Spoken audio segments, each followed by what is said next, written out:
get yourself to blame. Hi there, guys. How are you doing? Rafa here one more time. Guys, how to give feedback on written homework. This is a really, really important point because I don't know about you. I don't know how much importance do you give on written stuff, but I give a whole bunch. In my courses, written homework, it's what gives the life to English. It's where they start learning how to express themselves and choosing the right words. Guys, don't forget when you write, it's a really special situation when you're planning, how polite you want it to sound. You can bring more arguments, after you wrote something. So you need to make sure you got to the point. So it's very, very important to motivate your students with written homework. I every single class there is something written, not even if it's just phrases. I always ask something from the students, something written from the day one. A lot of practice of written stuff. You need to live what you teach. I write a lot. I've always written a lot since the day one. I learned English because of music, pretty much. This is what was my goal, to make music, make new songs. And so this makes me write. So but I've always had a journal when I started with English, talking about my day, talking about my plans. So writing expands your vocabulary. Don't forget, active skills make you expand.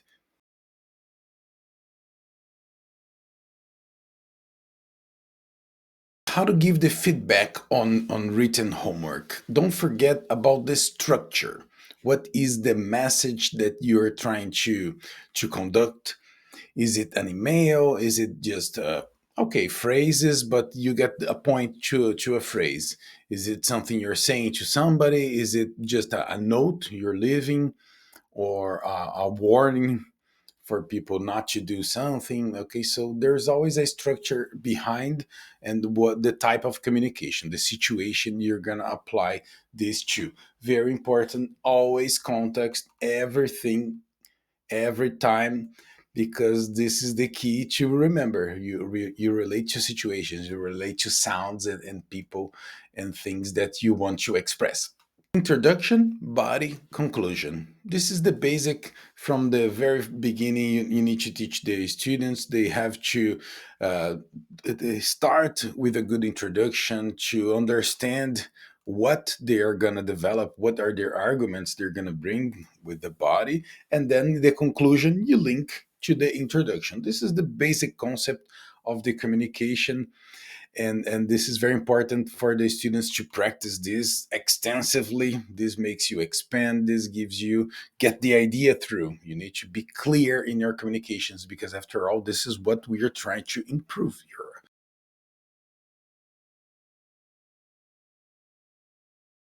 The corrections itself, what do you go to correct? Because don't forget, when you give a feedback, it's a moment of motivation. You're working on the motivation of your students. So what kind of corrections you're gonna make? Communication errors are the basic ones you're gonna point out to the students.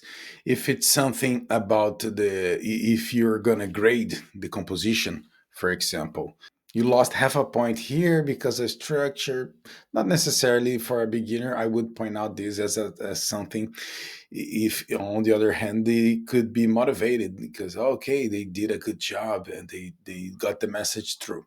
Okay, so the communication breakdowns, those are the basic ones. It's are the ones you are gonna make faces when you don't understand what they say.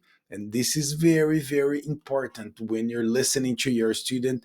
If they make a communication breakdown, don't just okay, not along and continue. If it's something that you could understand for the similarity to Portuguese, let's say, or Spanish, don't just not along, okay, I got it, because you, a Portuguese speaker, got the communication.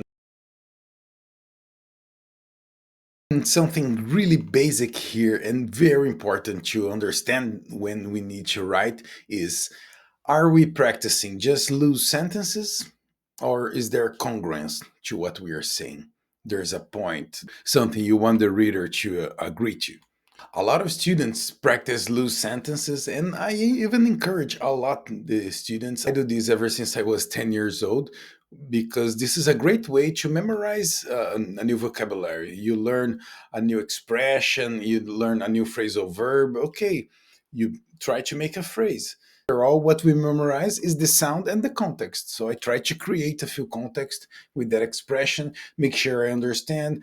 I even compare with my own language, with my native language, if this could be using this or that context. Okay, this in this specific language, no, they don't say it like that. Encourage your students to write, to make sentences, to write compositions, short compositions. Tip here, a lot of teachers ask a minimum limit of words. Okay, minimum 150 words, minimum 200 words. Don't forget to ask maximum as well. Some students, they are great students. They want to give a lot of details to what they are communicating. For example, I give a text and them to read and give an interpretation on the text, and they give way too many details. And sometimes I joke that they write more than the text I gave. So I put maximum limit of words too. This is something important because I tell them be assertive. If you can communicate what happened, to whom this happened, where it happened, and why it happened, how this thing happened, focus on the WH questions. And if you can communicate it well, sometimes the students tell me something and I say, oh, cool, was this in New York? And they say, no, no, it was here in Italy, teacher. I say, oh, okay, you didn't tell me where. So there's something missing here. And this makes you assertive. If you can say this in just a couple of words, great communication. Write short stories, they could write emails, also very important work stuff.